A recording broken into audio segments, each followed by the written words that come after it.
Ce qui m'a frappé dans l'exposé de Pierre Coulange, c'était le terme volontaire. Et moi, je pense que c'est une des clés de lecture qui me permet de distinguer entre la vision extrêmement pessimiste, même tragique, qu'on a entendu hier, n'est-ce pas, de ce travail gratuit, informel, invisible, etc., imposé notamment aux femmes, mais pas uniquement, n'est-ce pas? Donc, et de l'autre côté, une vision positive.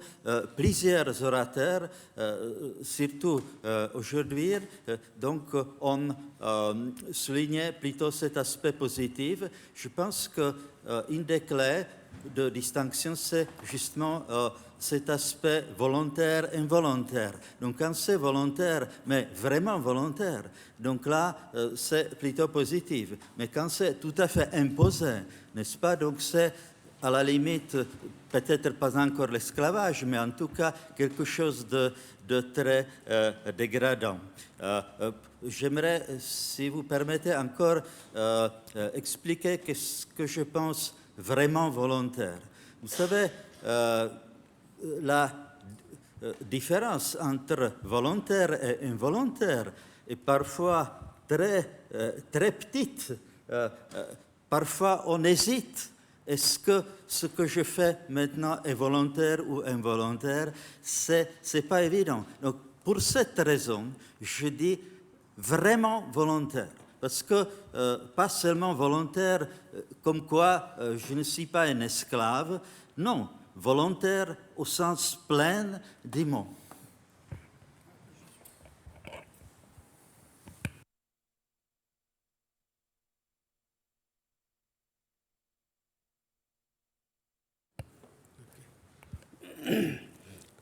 Christos explained the marriage in Greece. At particular point of time, maybe 2016 and 17, the number of divorces has increased drastically.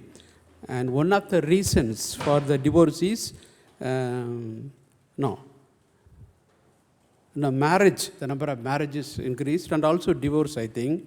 If there are divorces, what are the factors that causes legal or political, sociological, economic reasons? If you could give some more, if you could throw some more light on this, it will be easy for me to understand.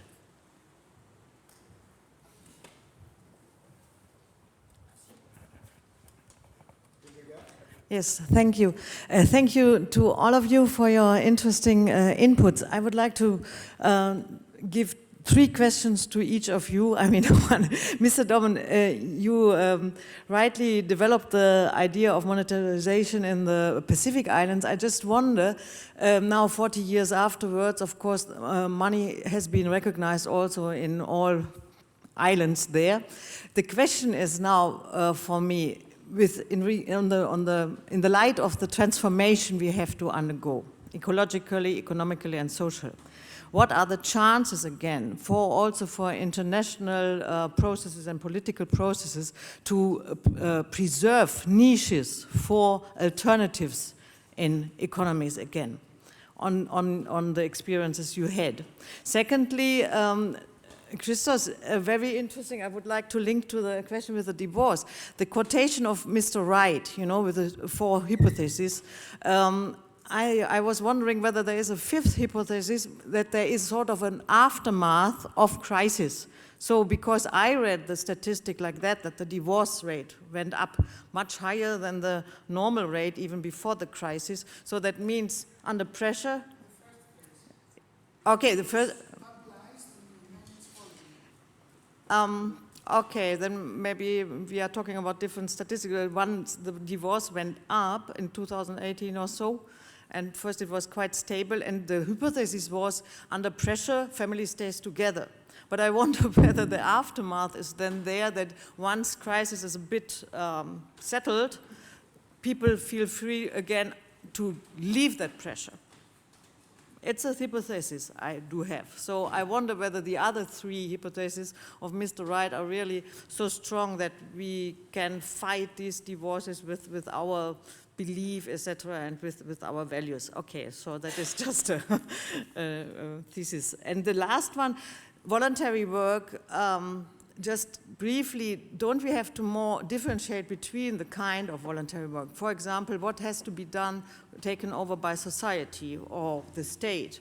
What has to be, what is considered really domestic work? Actually, it's not really voluntary work. We have to do it.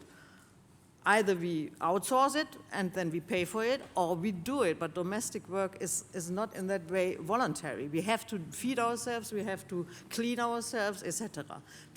And on the other hand, blogging or having an article on bloggers is, of course, something replacing formal work also. You know, as a journalist or what, you would get money for that if you do it freely. So I would ask you for more differentiation between the types of voluntary work. But I have not the conclusion, I have not the solution for that, but I see there are different kinds of work, and we have to figure that out, how they differ from each other. Thanks. I see one. Do I miss somebody? Maybe one or two more, and then we go back to the panel. So thank you very much for all these contributions. I would like to remind what Adam Smith at some stage wrote in Theory of Moral Sentiments. He was comparing or speaking about two types of society. He said, well, there could be a society that fundament would be love and generosity and so on.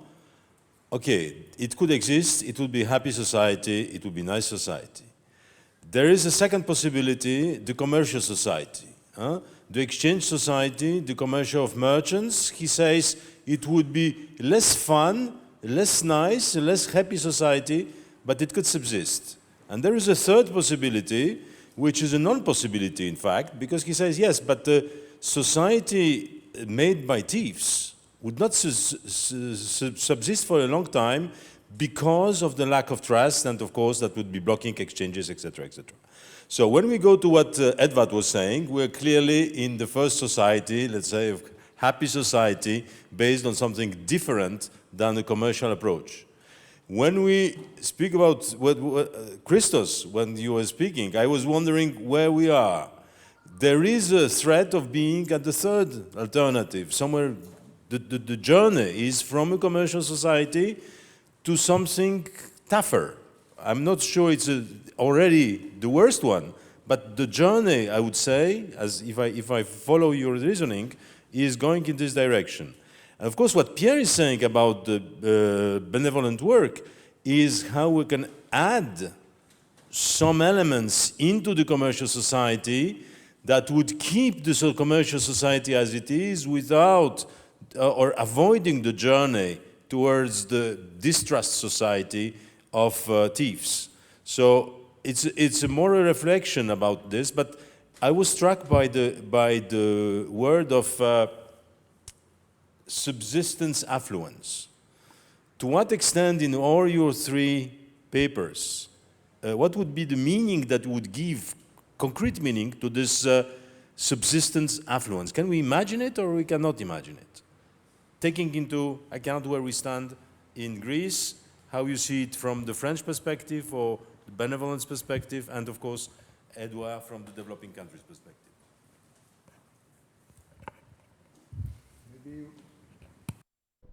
Maybe one more question or comment? Okay, are we all starving or? Okay, so we give our panelists maybe a chance to respond, 2-3 minutes each, briefly, and who wants to pick it up first? I mean, qui voudrait commencer? We do a reverse order or? Okay, thank you very much for your attention and your interesting questions. So, as you understand, I only gave you 4 or 5 hypotheses in order to interpret the situation, but they might be so much more. The problem is that we have the statistics, and the statistics always saying the truth, but their own truth. So the numbers are there. Now we have to understand what really happens within the society. And in that case, I can tell you a lot of things that you can only understand it if you go into the households, if you go in the society to understand. In the first phase of the crisis, we had a rise in divorces. So there are a lot of proposals to interpret this kind of trend. One is the shock that people suddenly found themselves being lost. So they lost everything. They even lost their own selves and they broke the families or whatever. But there is also a lot of things to take into consideration. For example, in the first phase of the crisis, Greek society was shocked by the indebted households. Because just before of the crisis, we had for almost 1 decade, let's say, we were living as an affluent, as a normal European society. And before that was another crisis. So we survived from the Second World War. For 30 years after the Nazi occupation, the country was totally destroyed, so the generation was burned for the sake of the children. We had one generation who lived in good conditions. They succeeded. So they created a kind of economy, taking loans, having business, having houses and these kind of things. And then suddenly, in one day, everybody was indebted. There were no cash. The deal with the IMF and the European Bank was totally non-developmental.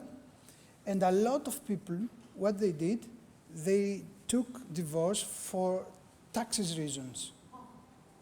Or they separated the loans and everything. So in many cases, in order to save the children, one took the business as a person, and the others stood behind. So this is, you know, when you are in the middle of the fire, you are using a variety of options. Everyone can do whatever can do in order to save himself and the others. And what I could say is that for sure there is a mixture of reasons. There is not one reason. But what is really impressive is that after the 5 years, when we settled down and we realized that we are going to live for the next 20 years like this, so everybody started to think about the future. And in my society, future means children. We know that this generation is already lost, and everybody tries to prepare something for the next generation. In that case, divorce is considered as a very bad solution. Either because the father has no means to give after the divorce to the family, and if they stay together, they can face better the results of the crisis, or because they decide to prepare a better future for the children. So we have a lot of things to take into consideration, but it's too early now to have a very clear idea about the true reasons. What I could say for sure is that 20 years ago we thought, or a lot of people thought, that marriage is old-fashioned, too traditional, it's outdated, it's going to finish like it happens in other European countries. Now, not only the marriage is a kind of, revitalized, not in the same terms as in the past, but in a new way, in a new supportive and way in solidarity. So we'll see. We have to be there and see how it works.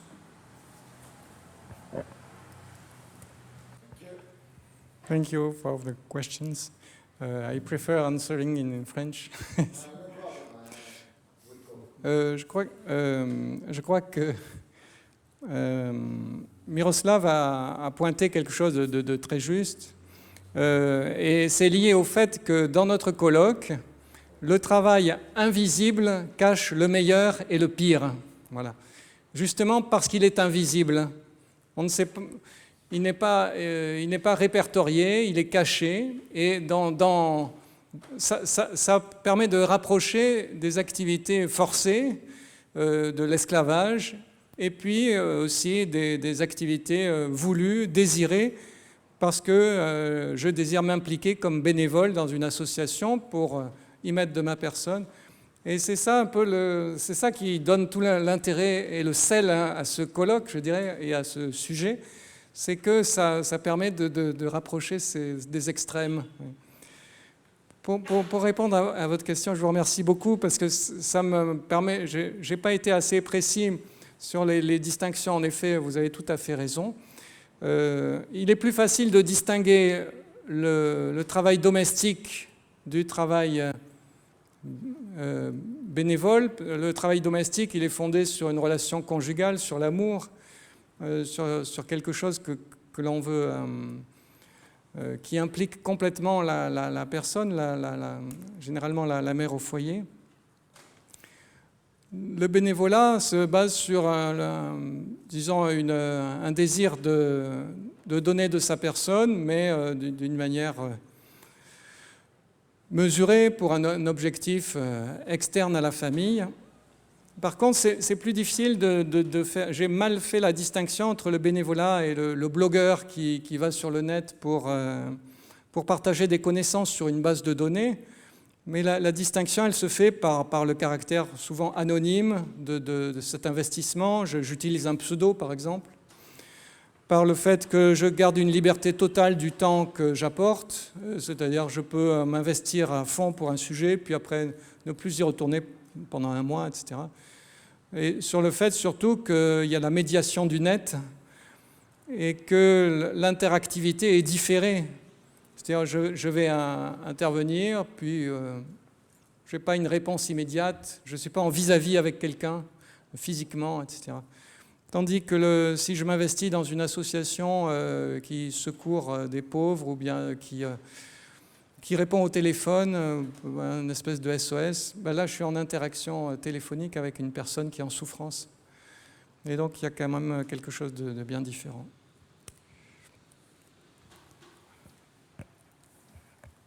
Merci. The subsistence affluence, yes, let's start from the beginning. The peculiarity of subsistence affluence is that it does indeed concern subsistence. In other words, it is a non-monetary sector that meets material needs. You know, it produces vegetables and it produces, it mows lawns.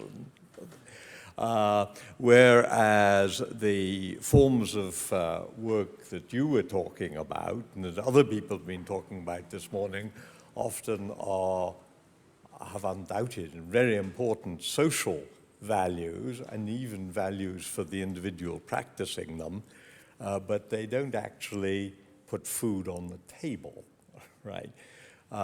So that's the difference. So the insight was very useful about preserving niches. In other words, recognizing not just the desirability, but the need, I think, to preserve coexistence, to allow different systems to function side by side. The subsistence sector still exists in the South Pacific and is still pretty affluent, although what its relative size is, I have no idea. But one thinks of other forms of diversity that are equally important because they enable one to exploit, if I can use an economist's term, a wider range of possibilities. And when I made my rather nasty remark about the word contribuable, right, that only exists in French, there are so many other words that only exist in particular languages. If you remember the Brundtland Report, which was the founding document of sustainable development, and quotes someone, I do believe it was an Indian or an Indonesian maybe, talking about a particular tree and describing the enormous value of this tree, which was now being deforested and cut down and so on, and pointing out that, of course, this tree has no name in English. In other words, the Anglophones, who are the dominant crowd nowadays, don't even recognize its existence. It doesn't have a name, it doesn't exist. That's a general assumption. And so one can go beyond the sensitivity that comes by being alert to the fact that other communities can view things and handle things in different ways, to the very topical issue of biodiversity. Who would have thought, or even bothered to think 10 or 20 years ago, of the importance to the biosphere of bees? And suddenly these little bugs have become absolutely crucial. So I think the preservation of niches is a wonderful slogan to end with.